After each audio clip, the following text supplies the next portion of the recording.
असं म्हणतात पंढरपूरचा विठ्ठल महाराष्ट्रातलं नाही तर कर्नाटकचं दैवत आहे. हे कितपत सत्य आहे जाणून घेऊया.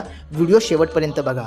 राजा कृष्णदेवराय पंढरपूरला आल्यानंतर विठ्ठलाला पाहून मग्न झाला व भगवंताला त्यांच्यासोबत कर्नाटकच्या विजयनगरला येण्यास विनंती करू लागला. राजाची भक्ती पाहून विठ्ठलाने अट घातली की मी तुझ्यासोबत येईन, पण ज्या क्षणी तू माझ्या भक्ताचा अपमान करशील त्या क्षणी मी परत पंढरपूरला येईल. इकडे पंढरपुरात पांडुरंगच नाहीये ही गोष्ट कळताच संत एकनाथ महाराजांचे पंजोबा संत भानुदास महाराज पायी चालत कर्नाटकच्या विजयनगरला पोहोचले. पण सैनिकांनी मात्र महालच्या आतमध्ये असलेल्या विठ्ठलाचे दर्शन भानुदास महाराजांना करून दिले नाही. रात्रभर उपाशी पोटी माझा भक्त बाहेर बसला आहे म्हणून पांडुरंगाने स्वतः बाहेर जाऊन त्यांना दर्शन दिले व आपल्या गळ्यातल्या हिऱ्यांचा हार काढून महाराजांच्या गळ्यात घातला.